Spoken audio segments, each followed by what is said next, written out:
126e épisode des Technos cette semaine, ça se passe avec Bruno et Xavier.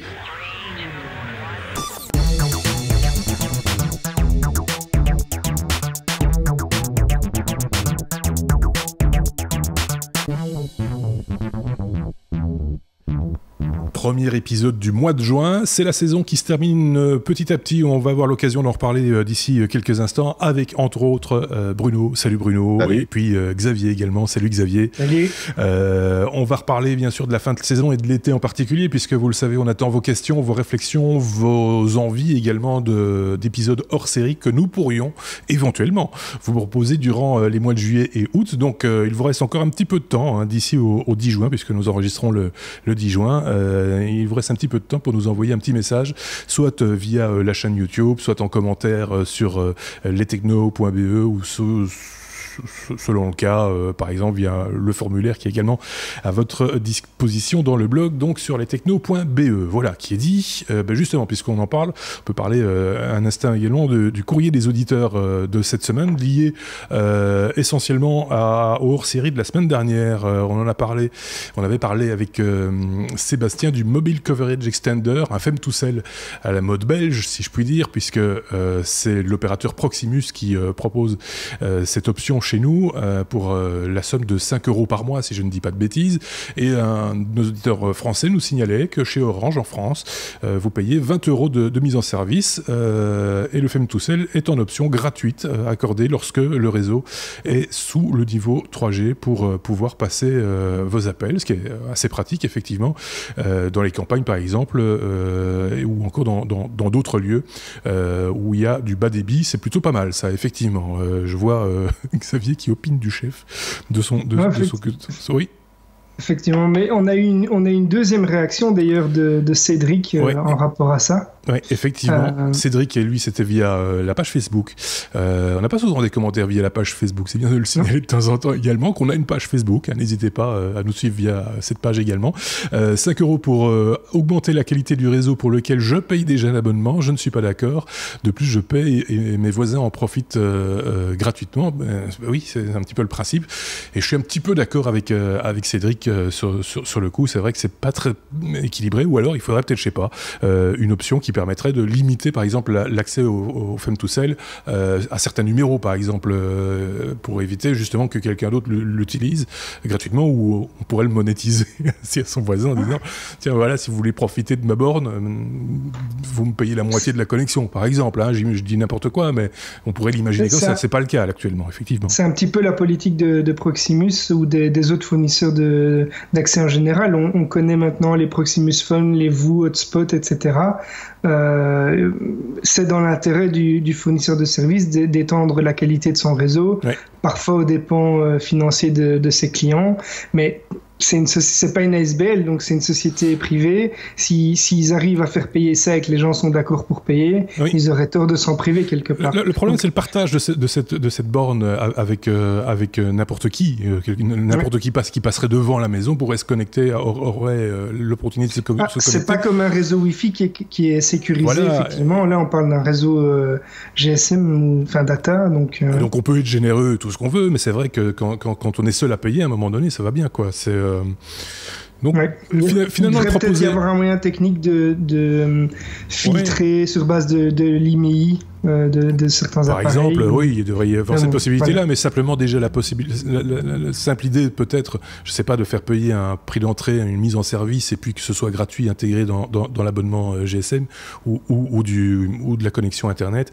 Voilà, je trouverais ça quand même beaucoup plus responsable. Finalement, chez Orange, en France, ils ont trouvé manifestement la bonne solution. Ça viendra peut-être chez nous également, mais je rappelle à nos amis français que la Belgique, c'est un tout petit marché. Donc, c'est, je sais pas comment c'est au Luxembourg. Je sais pas, oui, c'est vrai, ça au Luxembourg, le FemToSell, ça a du succès ou pas? Non. Ça, je pense pas que ça existe. On est à la couverture du marché. Oui, c'est ça, c'est encore comparé à la Belgique même. Donc non, il y a une couverture assez dense, assez bonne et dense au Luxembourg. Après, il y a 3-4 opérateurs avec des réseaux complètement distincts.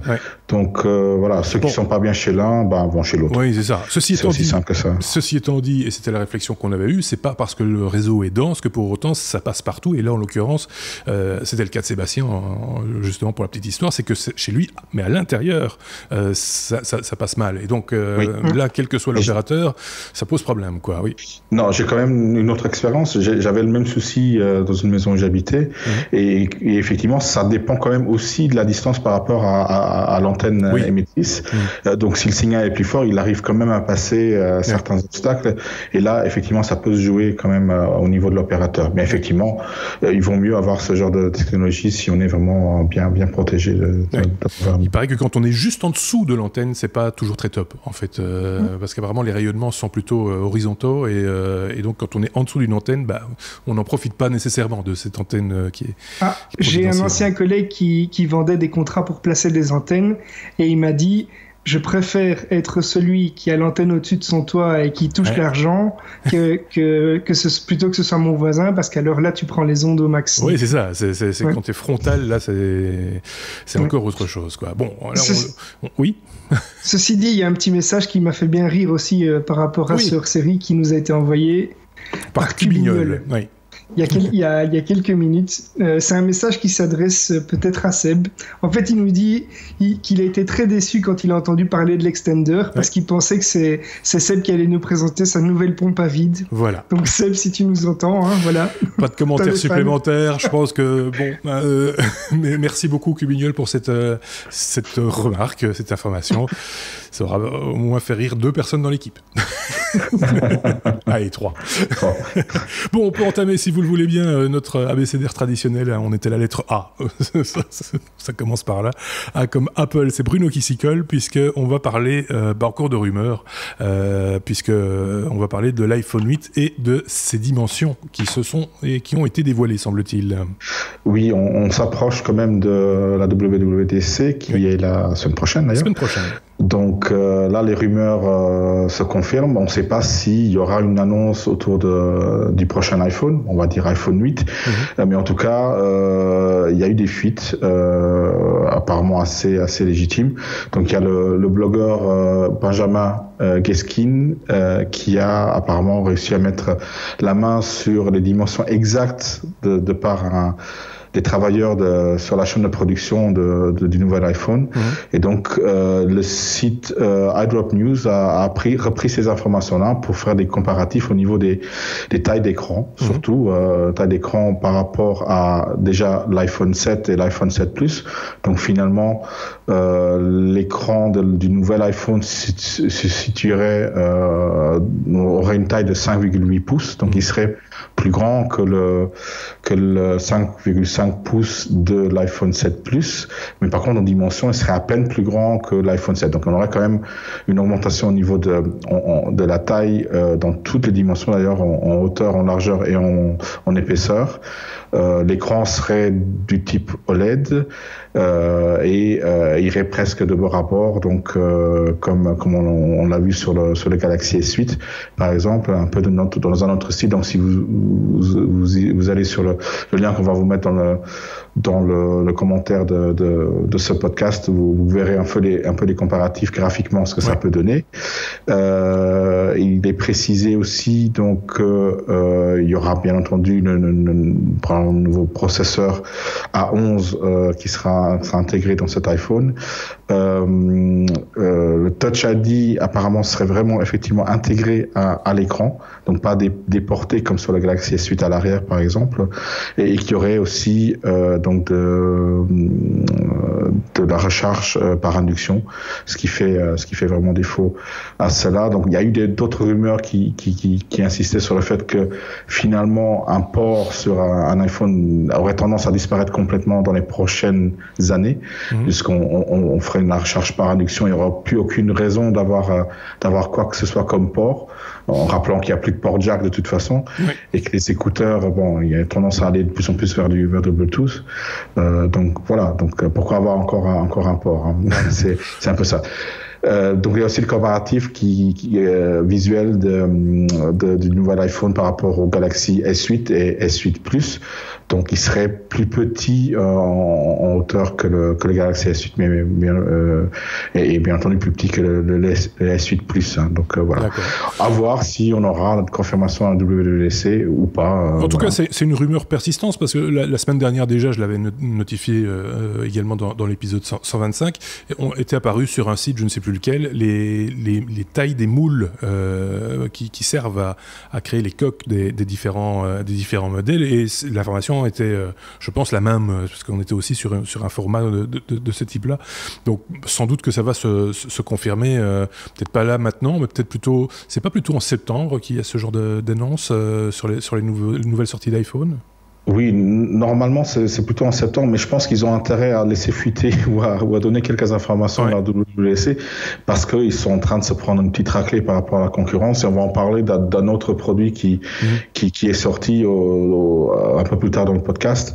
C'est quand même leur produit le plus important, c'est sur ça que se base beaucoup du chiffre d'affaires d'Apple, donc ils ont intérêt à pas laisser les autres prendre trop d'avance, et il faut savoir qu'il y a quand même beaucoup de concurrents qui sont en porte, et pas seulement le Galaxy S8 de Samsung qui fait un carton. C'est pas le seul objet, il y en a d'autres qui s'en viennent aussi, parce que la concurrence s'organise, hein, c'est assez logique. On va rien rajouter sur Apple à ce stade-ci. Il y aura certainement des choses à dire la semaine prochaine justement concernant la WWDC. C'est lundi, hein, je pense, la keynote, donc on en parlera lors de l'enregistrement de l'épisode 127, et donc vous aurez tout ça à vous mettre dans les oreilles à partir de jeudi soir tard, ou alors à partir de vendredi matin, comme on a l'habitude de le faire, puisqu'on ne suit plus les keynotes en quasiment direct comme on l'a fait par le passé. On laisse ça à d'autres. Nous, on attend le bon moment pour en parler, et puis on laisse un petit peu l'information aussi prendre un peu de maturité, parce que des fois, à chaud comme ça, on réagit, et puis bon, finalement, c'est des fois des pétards mouillés aussi. Donc, autant ne pas s'énerver, comme on dit. On peut passer à la lettre B, si vous voulez. B comme blockchain. Et là, c'est Xavier qui va nous parler de blockchain, qui veut créer un nouvel Internet basé... c'est Blockstack plutôt, qui veut... Blockstack. Ouais, je vais y arriver. Hein. Blockstack, qui veut créer un nouvel Internet basé sur le blockchain. Effectivement, donc en fait le problème actuel de l'Internet, c'est que le système de nommage, donc le Domain Name System, est un système qui est centralisé et hiérarchisé. On a donc des serveurs root qui sont répartis un petit peu partout dans le monde, et si on venait à couper ces serveurs, en fait Internet, si on pouvait les couper simultanément, Internet serait mort, tout simplement. D'accord. Il y a un autre problème aussi qui est lié par exemple à la censure, puisque si on modifie certaines entrées dans les serveurs root, on va pouvoir rediriger le trafic d'un site vers d'autres sites ou vers d'autres pages. C'est sans doute ce qui se passe par exemple en Chine dans certains cas, ou dans d'autres pays qui pratiquent la censure. Et donc l'intérêt ici, c'est d'avoir un Internet qui est basé sur la blockchain, et donc avoir un réseau peer-to-peer qui va vraiment être considéré d'après eux comme un nouvel Internet. Alors c'est pas tout à fait le cas, puisque on se base quand même sur des technologies connues qui sont le TCP/IP notamment, et on va avoir cette fois-ci un Blockstack Name System au lieu du DNS qui lui va être décentralisé et totalement indépendant des organismes qui régissent les serveurs actuels. Alors l'idée donc c'est d'avoir un système qui tourne sur cette blockchain. Le système est en production déjà depuis 3 ans, mais il y a un browser maintenant qui utilise cette technologie qui s'appelle Blockstack Browser. Il est disponible actuellement uniquement sur macOS et Linux, et les fichiers de zone donc qui permettent donc de traduire une adresse IP en un nom de domaine finalement, ne sont pas stockés sur la blockchain pour des raisons de performance, puisque ça s'appuie sur le réseau Bitcoin qui a parfois des problèmes de lenteur. On doit valider les transactions au fur et à mesure, mais plutôt sur un réseau peer-to-peer qui s'appelle Atlas et qui va permettre de trouver le bon fichier à partir de l'empreinte cryptographique. Le stockage, lui, il est fait sur le cloud. En fait, ça va se baser sur Azure, sur Google Drive, Dropbox, FreeNAS, sur plusieurs technologies de cloud. Alors, c'est une nouveauté, mais en même temps, c'est pas tout neuf non plus. C'est pas la première fois qu'il y a des tentatives de contourner cette fameuse décentralisation cette centralisation plutôt de l'internet. Donc à voir, il y a eu plusieurs tentatives, mais qui n'ont pas toujours été des succès. À voir si ici ce sera un petit peu différent. C'est très technique, hein, effectivement. C'est très technique, ouais. Donc j'avoue, pour ne pas raconter de bêtises et pour ne pas perdre la moitié des auditeurs, j'ai mis mes sources et ils vont pouvoir aller voir un petit peu plus en détail l'info. Je rappelle les sources, effectivement, c'est toujours sur lestechno.be, dans l'article qui va avec cette vidéo ou avec ce fichier audio, vous avez en regard des titres, vous avez tout le sommaire et en regard de chaque titre, vous avez chaque fois le lien vers la source qui a été traitée ou les sources qui ont été traitées, puisque je le rappelle, ces épisodes hebdomadaires sont quelque sorte des revues de presse que nous vous proposons chaque semaine. C'est l'actualité technologique telle que nos petits camarades l'ont perçue durant toute la semaine, et des fois un petit peu plus longtemps, parce que des fois il y a des informations qui nous arrivent un petit peu tard ou qu'on n'a pas eu le temps de traiter la semaine précédente, et donc on récupère comme ça la semaine suivante. Donc c'est pas tout à fait une semaine, c'est un peu plus. On est à la lettre B, on peut passer à la lettre C. C'est comme copie. Qui a une bonne copie? Bruno. La Corée du Nord lance un nouvel iPad, tiens donc, voilà, c'est original, tiens. Oui, ça aurait pu être un what the fuck, mais oui, c'est ça. C'est comme copie ou comme Corée du Nord, effectivement. Donc il lance une tablette avec le nom iPad, tout simplement. C'est même pas une copie technique de l'iPad, c'est juste qu'ils utilisent le même nom pour profiter du nom. Comme ils avaient fait en fait aussi auparavant, ils avaient lancé un ordinateur qu'ils avaient appelé iMac. Oui, pourquoi pas. Qui avait un système dessus qui s'appelait Red Star 3.0, donc ça donne la couleur, on va dire. Donc c'est la société Yoonghang qui vient de lancer cette petite tablette, voilà. C'est juste une petite brève. Comment tu as dit, oui?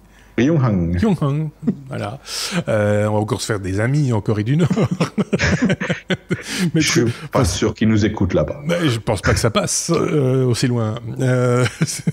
Peut-être ceux qui utilisent le Blockstack Browser. Oui, peut-être. Ou alors le fameux iPad en question. Il y aurait peut-être... En fait, il y a une faille de sécurité. Ils arrivent à nous écouter. C'est comme ça que ça va. C'est les failles de sécurité, c'est à l'envers chez eux. C'est-à-dire c'est dès le moment où ils arrivent à connecter quelque chose. On a été à la lettre C. C'est vraiment une petite information. C'était une petite information. Une brève. Eux comme espace, si vous le voulez bien, c'est Xavier qui s'y colle pour parler de Buzz Aldrin, qui veut pousser la NASA à se focaliser sur Mars. C'est pas la première fois d'ailleurs qu'il le dit. Effectivement, donc un petit rappel, Buzz Aldrin, c'est le deuxième homme à avoir marché sur la Lune, et en fait il prône pour un abandon tout simplement des missions sur l'ISS. Il dit que c'est un véritable gouffre financier, et il annonce même que ça coûterait apparemment 3,5 milliards par an.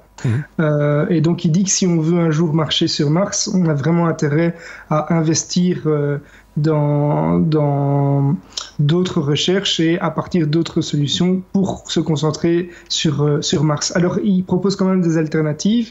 Il dit que on devrait proposer de déléguer beaucoup plus à des entreprises privées qui vont par exemple déployer des satellites en orbite basse, donc les low Earth orbit, orbite terrestre basse, qui vont du coup coûter moins cher et qui vont pouvoir profiter des innovations de ces sociétés privées, avec des sociétés qu'on connaît comme SpaceX, Orbital, Boeing, qui ont des solutions pour déployer des satellites à plus basse altitude.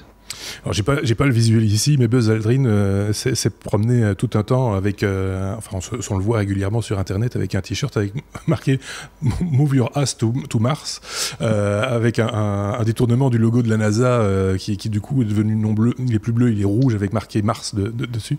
Je mettrai ce visuel évidemment en tête de gondole, comme on dit, de cette vidéo. Et puis on en profite aussi pour juste faire un petit clin d'œil, puisque c'est l'astronaute Thomas Pesquet qui quitte la station internationale demain matin, je pense, pour revenir à Baïkonour, revenir sur Terre, après un vol assez long, je ne sais pas combien de mois il a passé dans la station orbitale, mais grâce à lui, il faut le reconnaître, il y a des choses quand même qui ont avancé, dans le sens où on a eu beaucoup plus accès à des images, des belles images en plus, de très très belles photographies prises de l'espace, mais également à l'intérieur de l'ISS, pour les gens qui sont passionnés par l'espace et par la technologie. Je pense qu'ils se sont régalés grâce à Thomas, et on lui dira jamais assez merci. Je pense que ce garçon est destiné à devenir une star dès son retour, parce que je pense qu'il a pas mal de fans sur Twitter. Il était très très suivi sur les réseaux sociaux durant sa mission. Donc voilà, fin de la parenthèse à ce sujet-là, peut-être, sauf si tu avais quelque chose à rajouter par rapport à Buzz Aldrin, mais je pense pas, hein, Xavier. On a fait le tour. Par contre, on reste dans l'espace pour parler du cofondateur de Microsoft, qui vient avec un truc complètement insensé. On s'y attendait pas vraiment, enfin moi pas en tout cas. Et en fait, on n'est pas loin du tout de la news précédente, puisque en fait il s'agit du cofondateur de Microsoft, comme tu l'as dit, qui s'appelle Paul Allen, qui est accompagné de l'ingénieur Burt Rutan et qui a sorti un avion géant. Lanceur de fusées. Donc le but est vraiment justement de déployer des satellites en basse altitude, entre guillemets, basse orbite plutôt, parce que l'altitude est quand même belle. Oui. C'est un avion qui est assez impressionnant. On l'a vu pour la première fois, il est sorti de son hangar dans le désert des Mojave, au sud-est des États-Unis. C'est un projet qui avait été lancé en 2011 et c'est un avion qui fait 117 mètres. Le premier vol d'essai de l'avion qui est propulsé par 6 réacteurs avec un double fuselage. Donc en fait, ça ressemble un petit peu à des avions où on voyait ces vieux avions de la guerre. Je ne reviens pas sur les bombardiers, sur le modèle, mais effectivement, il y a 2 fuselages avec des hélices, avec ici vraiment 6 réacteurs, c'est impressionnant. L'appareil repose sur 28 roues, il pèse à peu près 230 tonnes. Il a une envergure de 117 mètres et une longueur de 72 mètres. Donc c'est vraiment gigantesque. Il va être capable de transporter et de lancer une fusée pour la placer en orbite, et il pourrait éventuellement transporter des êtres humains également. Donc voilà, c'est un projet donc de la société Stratolaunch qui est financé par le cofondateur de Microsoft, comme on a dit, et on n'attendait pas forcément sur un projet tel quel, mais c'est impressionnant. Si vous allez voir les images, cet avion est vraiment gigantesque. C'est monstrueux, je serais tenté de dire, dans le sens où là, on comprend, on imagine le rôle qu'il va jouer, hein, si tu l'as expliqué, mais en même temps, ça va tellement à contre-courant de tout ce qu'on nous montre actuellement, de faire des avions qui volent à l'électricité, qui sentent bon la rose et qui ne polluent pas, que de voir un gros mastodonte. Quand je dis gros mastodonte, je double volontairement, avec 6 réacteurs, un truc qui doit polluer comme c'est pas possible. C'est très à contre-courant, quoi. Oui et non, parce qu'en fait, techniquement, cet avion évidemment doit décoller, etc. Mais la grosse difficulté pour des fusées ou des lanceurs de satellites, c'est de s'extraire de la gravité de la Terre. Or, si ces avions-là sont déjà à une certaine altitude, oui, tout à fait. Et volent en altitude, l'appareil qui va vraiment lancer le satellite, lui, aura beaucoup plus facile et va donc consommer moins. Donc je pense qu'il y a un jeu évidemment peut-être de vases communicants, qui permet quand même de faciliter ça techniquement. Oui, donc de peut-être moins consommer en fait au global, peut-être que la consommation et la pollution, donc du coup, sera moins importante qu'effectivement un gros moteur au décollage. Je pense que c'est la fusée Saturne V qui a envoyé les astronautes vers la Lune, qui était l'objet le plus bruyant et le plus polluant du monde, si je ne dis pas de bêtises. Donc voilà, tout ça a un coût, évidemment. On passe à la lettre.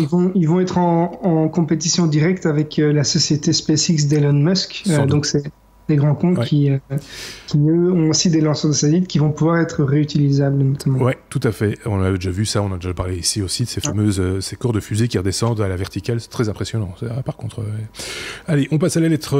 On était à la lettre E. On est toujours à la lettre E. E comme Essential, Bruno, avec l'Essential Phone. C'est le créateur d'Android qui sort un smartphone un peu particulier.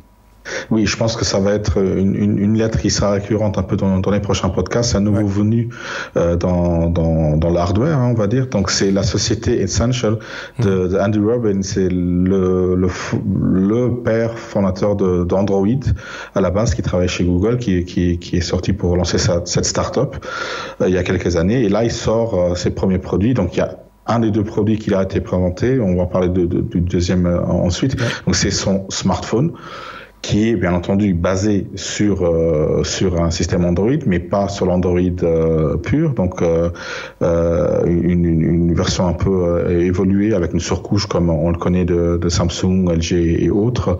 Un téléphone qui est de bord à bord, un peu comme ce qui se fait en ce moment, avec l'écran LED qui va de bord à bord, très épuré, très très bien léché au niveau du design. Donc c'est pas un produit quelconque juste pour embarquer un OS, c'est vraiment un produit haut de gamme qui est censé tacler Apple et Samsung sur leur flagship, le S8 ou le prochain iPhone.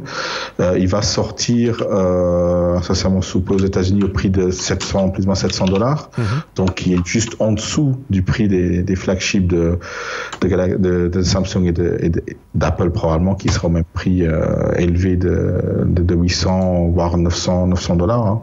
Ça on va voir, avec un écran 5,7 pouces. Jusque-là, c'est plus ou moins ce qu'on a au niveau des caractéristiques techniques de tous les fabricants, LG, Samsung, Apple, Xiaomi, etc. Donc tout cela, on est dans la même lignée, donc rien de bien révolutionnaire, sauf que ils ont intégré une petite astuce, c'est sur l'arrière du téléphone, il y a 2 connecteurs magnétiques qui permettent en fait de fixer des accessoires. Donc, ils ont présenté entre autres une caméra 360 degrés qui donc par des aimants se fixe au téléphone et donc facilement se défixe du téléphone, et donc ça permet en fait d'avoir vraiment des constructeurs même tiers qui vont apporter des accessoires qui vont juste clipser au téléphone et après via Bluetooth ou Wi-Fi se connecter au téléphone. Donc une idée un peu différente. Sinon, le téléphone a l'air très intéressant. Modulaire, quoi. Modulaire, voilà. Ouais. Et pour un premier jet, c'est quand même quelque chose de bien fini et qui se situe au niveau du prix dans quelque chose d'assez concurrentiel par rapport à la concurrence. Est-ce qu'il n'a pas dit aussi qu'il faisait fi de l'obsolescence programmée, ou j'ai rêvé ça il me semble que ça a été titré quelque part, comme quoi ce téléphone était en marge de tout ce qui était obsolescence programmée. Mais à quel niveau, je ne sais pas. Maintenant, c'est peut-être...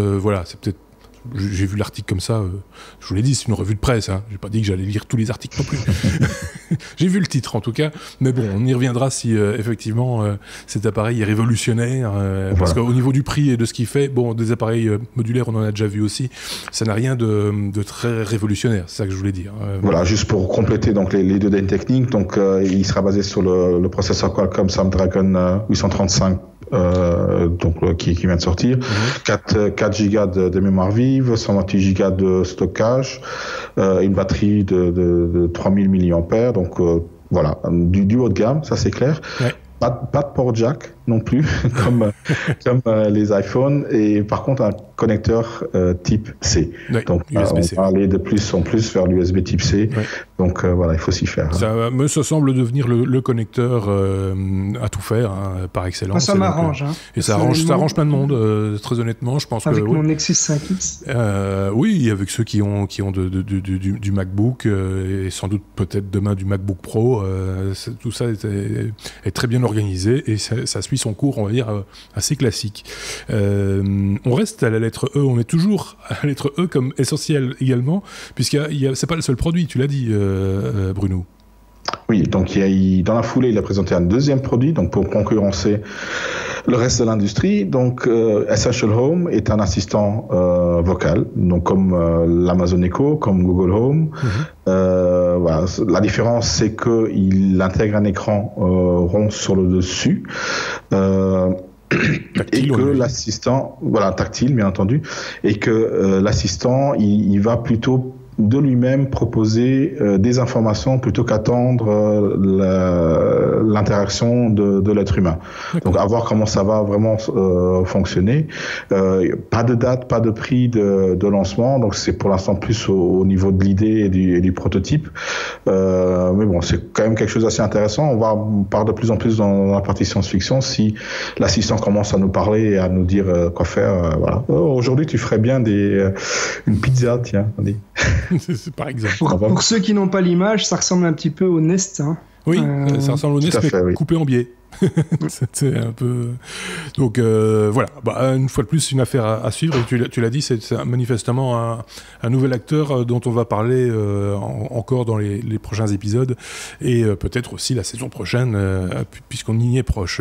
On passe à la lettre F, F comme Facebook, Xavier, pour parler de ce fraîchement diplômé qui est Mark Zuckerberg, parce qu'il vient de décrocher enfin son diplôme, je serais tenté de dire, Zuckerberg, mais qui invite les étudiants d'Harvard à changer le monde, comme si c'était pas déjà le cas avant.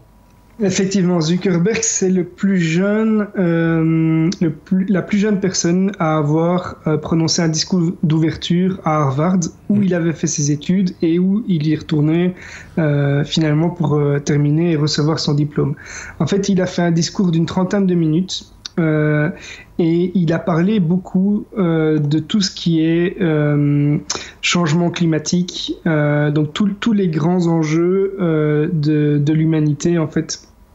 Il a invité les étudiants à travailler sur comment changer le monde avant que la planète soit détruite.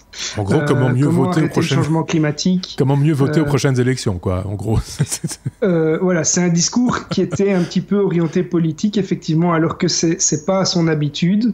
En tout cas, il s'en défend. Il a parlé également de comment contrer les maladies importantes d'ici la fin du siècle.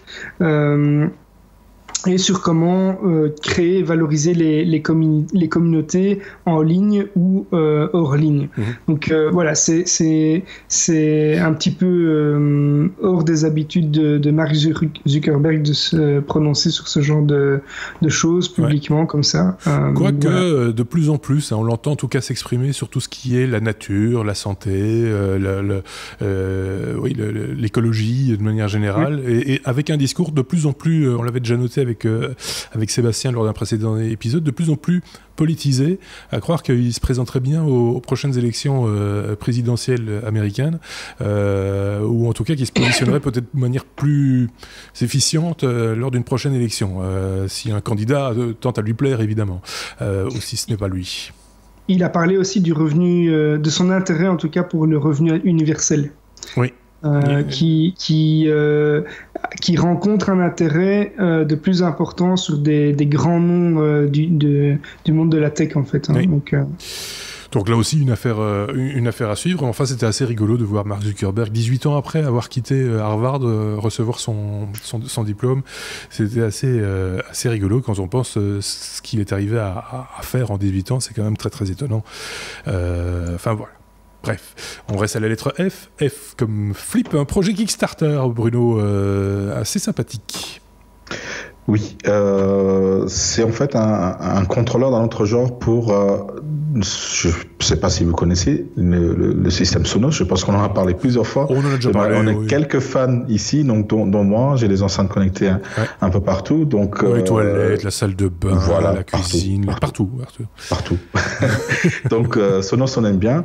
Par contre, effectivement, pour le contrôler, normalement, on utilise soit un smartphone, soit un ordinateur, soit une tablette. Donc c'est pas très social. Donc là, l'idée des concepteurs de ce contrôleur qui s'appelle Flip, c'est d'avoir une petite galette qui n'a pas besoin d'avoir de smartphone connecté, qui est complètement indépendante, mais qui permettrait donc, de par une utilisation physique de cette galette, c'est un simple cercle, un simple disque qui a deux côtés et donc qui a deux fonctions, des fonctions différentes d'un côté et de l'autre, avec une partie qui tourne, donc permet par exemple de changer le volume, d'appuyer dessus pour lancer la musique, de le retourner et de faire tourner le disque et de changer de playlist, de passer au track suivant. Donc tout ça est très très physique, très convivial, donc on pourrait se le passer entre personnes dans une même pièce ou dans une même maison et d'être complètement indépendant d'un contrôle comme un smartphone. Donc un projet assez intéressant, bien abouti, sorti aujourd'hui, donc lancé aujourd'hui. J'ai tout de suite adhéré. Je suis le backer numéro 59 même d'ailleurs. Donc on espère qu'il va aller jusqu'au bout. Si vous y allez maintenant, vous pouvez l'avoir pour un prix de 70 €, 70 pour nos amis français.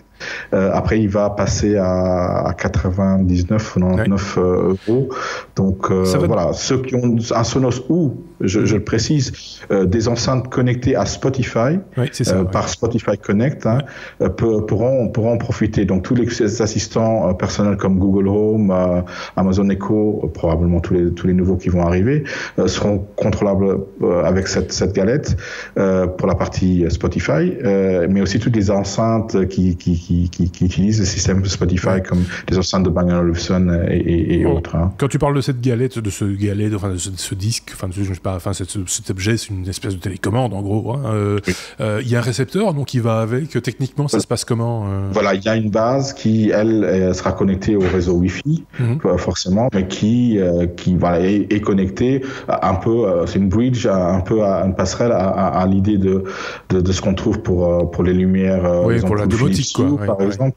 Domotique. Donc il y a un hub, mais la galette est complètement indépendante. Elle intègre une pile, donc voilà, qui aura une longue autonomie, donc pas besoin de la recharger tout le temps. C'est waterproof.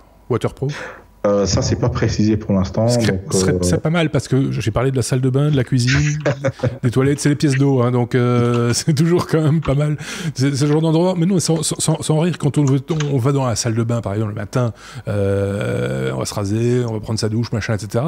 Y aller avec son smartphone, c'est pas toujours conseillé, tu vois. Donc, avoir une télécommande qui serait waterproof, en tout cas en partie, ou qui puisse s'exposer à l'humidité sans en souffrir, ce serait quand même pas complètement idiot. Je fais confiance aux concepteurs, c'est des Danois, ils ont quand même un savoir-faire au niveau du design et de la qualité, donc allez regarder le projet. Si vous avez des enceintes Sonos ou des enceintes connectées à Spotify Connect, ça peut être intéressant comme moyen de contrôle. Voilà. Xavier avait quelque chose à rajouter. Moi, j'ai pas vu le projet, mais je me questionne sur la différence de ce projet-là par rapport à d'autres qu'on trouve notamment sur Kickstarter, où il y a de plus en plus un bouton, je sais pas, une manette qu'on tourne ou ce genre de choses, et qui peut finalement tout piloter via IFT, notamment, donc If This Then That. De télécommande universelle, mais plus axé objet connecté, quoi. Oui, voilà. Le problème avec ces télécommandes qui passent par d'autres systèmes, c'est le temps de latence. Donc quand on veut ici écouter de la musique, on veut que ça soit réactif. Ici, le fait d'utiliser déjà l'app sur un téléphone, il faut prendre le téléphone en main, il peut glisser des mains si on est dans une salle d'eau, il faut débloquer le téléphone, il faut aller dans l'app, il faut faire pas mal de manipulations, alors qu'ici c'est un objet qui en une fraction de seconde va pouvoir arrêter, lancer la musique, changer le volume. Donc c'est quelque chose de très très réactif qui ne pourrait pas fonctionner avec ce genre de passerelle intermédiaire. C'est pas plus mal que ce soit, et on l'a déjà dit ici avec Benoît, entre autres, que ce soit un projet Kickstarter, ça va le mettre à l'épreuve des questions, justement, et des opinions des uns et des autres, et on verra comment ça va évoluer. Et puis si en bout de course, il est produit et que tu en as un exemplaire, on aura comme ça un hors-série tout trouvé. Voilà, c'est prévu pour novembre. Après, on sait que les projets Kickstarter ont souvent du retard, donc on va peut-être l'avoir encore cette année, donc peut-être. Au milieu de saison de prochaine. Ok.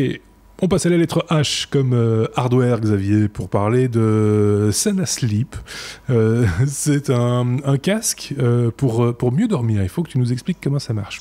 Voilà, donc ça va intéresser tous ceux qui sont fans des cachets pour s'endormir. C'est un casque intelligent qui, d'après son créateur, Richard Henbury, va permettre d'endormir son utilisateur en 10 minutes. Alors quand tu dis casque, quand on voit l'image, c'est plus comme des espèces de lunettes, mais c'est pas des lunettes, c'est alors, comme... Enfin, oui. c'est plus comme des lunettes ou un casque de VR, mais on appelle ça un casque parce que ça va en fait déclencher des stimuli audiovisuels. D'accord. Donc c'est vraiment aussi bien au niveau des oreilles que des yeux. Et il prétend pouvoir plonger son utilisateur dans un état de relaxation profond et endormir la personne en 10 minutes. Alors, le système a été testé pendant la mission Solar Impulse 2 auprès de Bertrand Piccard.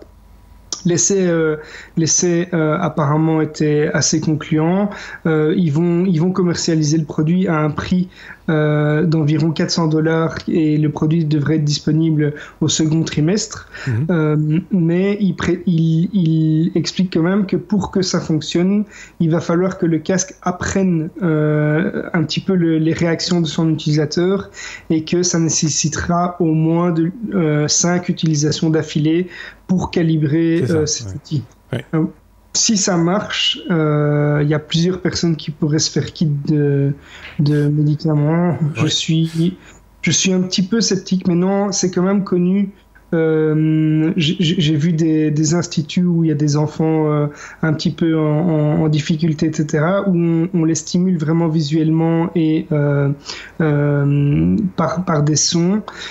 Et effectivement, une des propriétés, c'est de les calmer, de les reposer, etc. Donc, sur la technique, j'ai peu de doutes, mais sur le fait que ça marche et que ça vous en demande 10 minutes, je suis quand même encore un petit peu sceptique. Moi, ce qui me laisse sceptique, enfin, je suis sceptique avec toi, mais c'est sur l'argument, on l'a testé sur Bertrand Piccard dans Solar Impulse, parce qu'il a pas beaucoup, c'est du marketing, mais il dormait pas beaucoup, je pense que il dormait 10 minutes tous les quarts d'heure, ou un truc dans ce genre-là. Alors là, par contre, l'intérêt est justement bien là, puisque si tu peux te relaxer très rapidement grâce à ça, on peut faire des micro-siestes.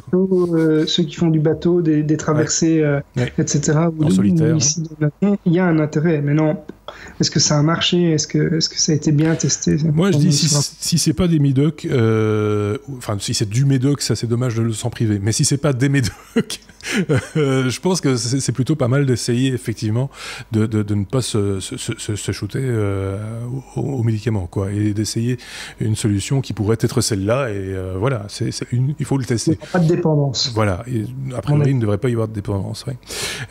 On est toujours à la lettre H. H comme hologramme, Bruno. Pour parler d'un hologramme le plus fin du monde. Ah bon ? Un hologramme super fin.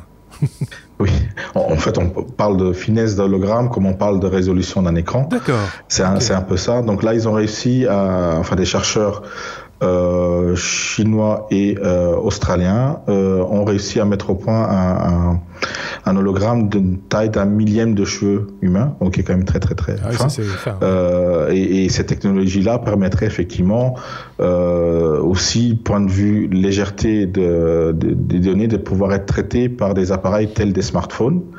Donc on imagine une utilisation de ce genre de technologie sur des appareils petits et mobiles, donc qui permettrait par exemple sur un téléphone de déporter l'image dans la troisième dimension et d'avoir un hologramme qui se placerait au-dessus de l'écran. Donc l'idée c'est après d'avoir un film qui se colle enfin qui soit placé au-dessus de l'écran visuel, où la lumière projetée en dessous permettra donc d'avoir cet hologramme qui serait à quelques centimètres de l'écran. On imagine par exemple Siri ou l'assistant Google qui prendrait forme de cette manière-là ou autre. Donc vraiment, ou la princesse Leila.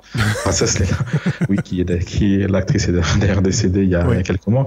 Mais on rentre dans la science-fiction effectivement. Donc voilà, ils nous promettent comme beaucoup de fois d'avoir bientôt cela à portée de main. Bon, affaire à suivre. Affaire à suivre, comme on a l'habitude de dire dans ce podcast très régulièrement, mais c'est un petit peu comme ça. C'est le lot des nouvelles technologies, des fois des choses qui sont en constante évolution et qu'on garde à l'œil. On passe à la lettre M comme Microsoft, Xavier, avec un bug qui fait planter Windows 7 et 8. C'est Microsoft lui-même. Après les ransomware qui se sont propagés récemment, on a un nouveau bug qui va faire parler de lui. En fait, c'est un problème qui permet à Windows 7 et à Windows 8 de se planter complètement. Donc vous allez avoir un bel écran bleu, le système va arrêter de répondre et puis finalement redémarrer. C'est une anomalie qui trouve son origine dans le système de fichiers. Il y avait déjà eu un problème similaire avec Windows 95 et 98 à l'époque. En fait, techniquement, comment ça se passe ? À l'origine, avec Windows 95, on pouvait faire un fichier spécial qui était C2. Et je rigole pas, con/con, et ça perturbait l'OS qui essayait d'accéder à ce fichier et le système se plantait. Alors ici, c'est un petit peu similaire. En fait, c'est un fichier qui est normalement caché et qui est normalement, en plus d'être caché, complètement inaccessible, qui s'appelle $MFT, qui fait référence à des fichiers de métadonnées qui se trouvent normalement dans chaque dossier du système de fichiers de Microsoft, donc le NTFS, qui gère ce fichier normalement d'une manière bien précise. Et en fait, si on utilise ce nom de fichier dans un dossier sur un site web, le NTFS va se verrouiller, il va bloquer toutes les autres tentatives d'accès au système de fichiers et donc on planter complètement les machines qui sont, pour rappel, ou en Windows 7 ou en Windows 8. Alors Windows 8, je ne sais pas s'il y a encore beaucoup de monde qui l'utilisent, un peu forcé, contraint de passer à Windows 10. Windows 7, il y a encore beaucoup de gens qui l'ont adopté et qui ne veulent pas le lâcher, c'est un petit peu comme XP, quoi. C'est un peu cet exemple-là, quoi. Oui. J'ai quelques chiffres à l'appui. Donc Windows 7 est quand même utilisé encore par 48,50% de personnes et Windows 8 moins de 7%, donc ils sont effectivement passés à autre chose. On rappelle quand même aux auditeurs que s'ils sont encore sur Windows XP, là par contre ils ont réellement intérêt à changer d'OS pour des raisons de sécurité réellement. Les patchs, les mises à jour de sécurité ne sont plus du tout déployées et donc toutes les failles qui sont trouvées au fur et à mesure, à l'exception du ransomware qui ici il y a pas longtemps, ne sont plus corrigées et donc si vous faites vos paiements en ligne, etc., vous êtes vraiment vulnérable avec Windows XP. Donc il est grand temps de changer. Donc minimum Windows 7 pour être up-to-date, comme on dit. Enfin, up-to-date, c'est Windows 10, mais ça, tout le monde n'a pas envie ou n'a pas eu l'occasion de l'adopter encore. Et puis, évidemment, il y a les autres OS. On ne va pas revenir là-dessus. On peut passer à la lettre N. N comme Nest. Ça faisait longtemps qu'on n'avait pas parlé de Nest. On se rappelle bien évidemment du thermostat intelligent Nest, mais ils n'ont pas fait que ça, effectivement. Et ils nous proposent un nouveau produit, Bruno, qui est, pour le coup, une caméra à reconnaissance faciale. Oui, Nest n'ont pas fait effectivement que des thermomètres connectés, des thermostats connectés, pas des thermomètres connectés, ça c'est Netatmo, c'est pas les mêmes, qui font aussi des thermostats connectés d'ailleurs. Voilà. Comment se perdre, tu vois dans le même, voilà. Non, ils ont fait aussi des détecteurs de fumée Nest connectés aussi, donc voilà, ça marche très bien aussi. Mais là ils sortent une caméra qui sera disponible d'ailleurs assez rapidement. Vous pouvez déjà la commander en Belgique, en France, partout en Europe. Elle sera disponible dans un mois à peu près.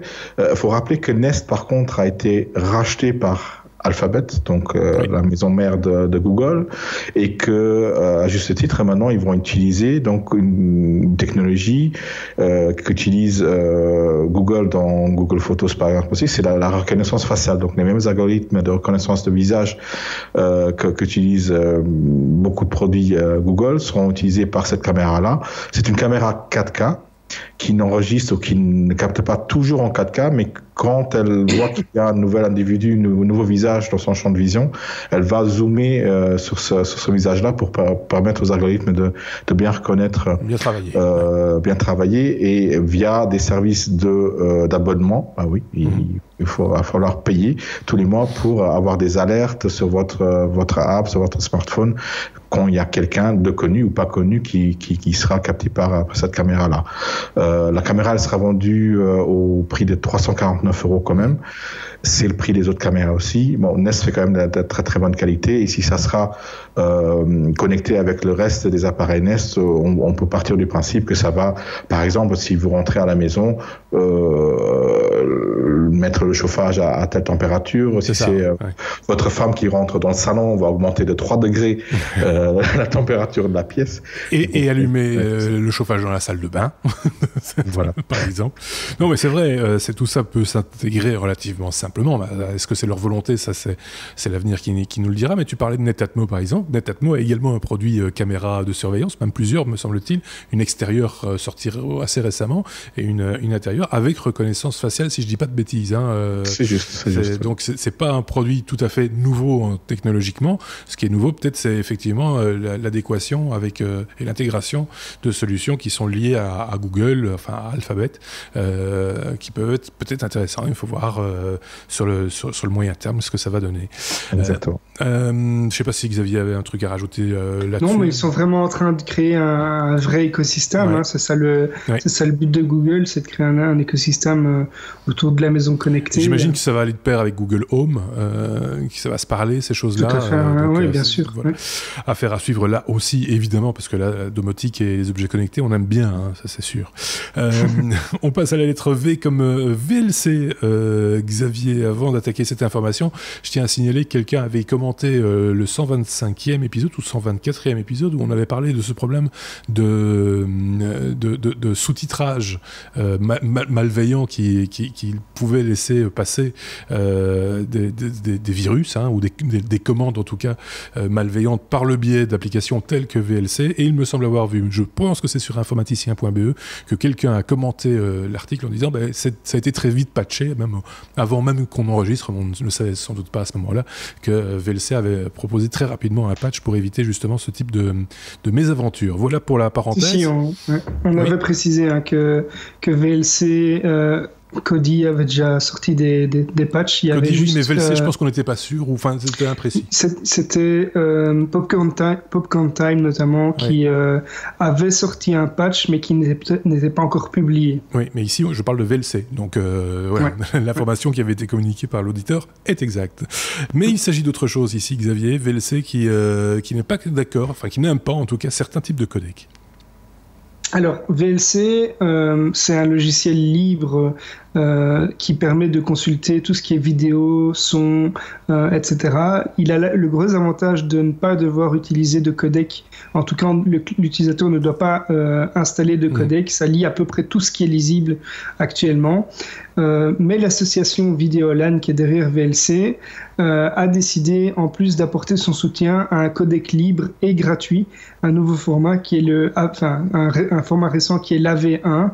Donc, ils vont rejoindre l'Alliance pour un média ouvert, donc l'Alliance for Open Media, pour travailler sur ce nouveau codec. AV1 qui est AO Media Video 1 qui va apporter des avantages. En fait, il devrait remplacer le codec VP9 de Google et le but c'est de réduire de moitié le débit qui sera nécessaire à la diffusion d'une vidéo par rapport à VP8 sans pour autant nuire à la qualité, ce qui va vraiment intéresser des sociétés comme Netflix par exemple qui veulent avoir une qualité de vidéo mobile notamment énorme sans augmenter la consommation de données. Ouais. Et donc le but est de rivaliser avec les alternatives payantes qui sont le H264 et le H265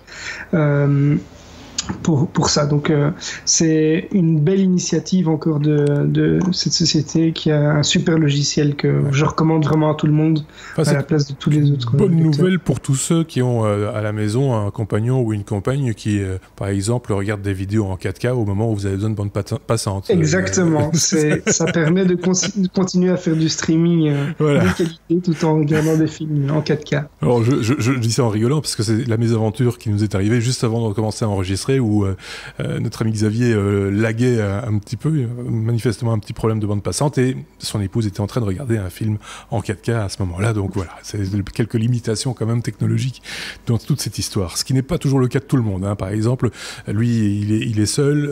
Bruno, il peut commander toute la bande passante qu'il veut, ça posera aucun problème. Enfin, en théorie, du moins. Bruno, très bonne connexion, effectivement. Voilà, ça c'est le Luxembourg, la fibre optique, tout ça, les banques. Je vais te laisser la parole, Bruno, pour parler, justement pour clôturer cet épisode avec le fameux What the fuck de la semaine, et une information qui nous vient d'Allemagne où un robot assure maintenant certaines tâches particulières.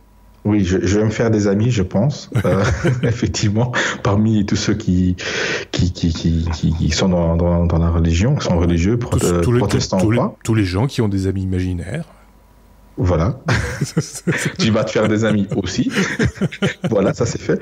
Non, c'est en fait un prêtre, un pasteur allemand protestant qui, pour fêter les 500 ans de la réforme protestante, faut déjà savoir qui a ça, a eu l'idée de mettre un robot dans son église pour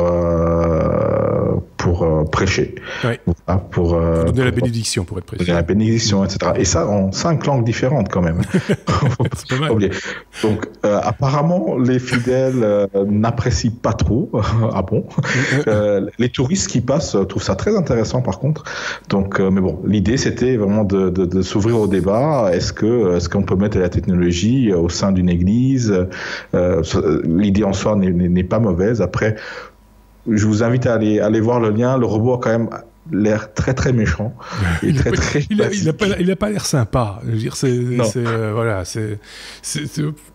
c'est un robot la tête qu'il a, c'est un robot de mauvais film de science-fiction des années 60-70, quoi. Tu vois. Exactement. C'est ripé. Ouais. Voilà. C'est plus pour faire des sermons que pour prêcher la bonne nouvelle. Oui, je sais pas. C'est très bizarre, quoi. C'est très mais en gros, c'est juste une tablette où vous choisissez votre langue et vous avez quelques informations qui sont affichées ou recitées. Donc voilà. Voilà, petit what the fuck. Oui. La question, c'est est-ce que le robot va passer faire la collecte aussi? Oui, c'est ça, par exemple. Il faut mettre des pièces avant pour que ça fonctionne. Mais la coïncidence entre religion, et en particulier religion catholique et technologie, elle est pas neuve. Moi, je me rappelle que au début des apps iPhone, par exemple, il y a eu toute une série de petites applications qui vous donnaient une petite phrase, un petit prêche, ou un extrait de la Bible et des choses comme ça. C'est là aussi, la technologie est utilisé dans certains cas. Celui-ci en est un autre. Voilà, quoi. C'est un peu particulier, je trouve, mais bon, voilà, pourquoi pas. La Papa Mobile sera bientôt électrique et autonome. Autonome, je ne sais pas.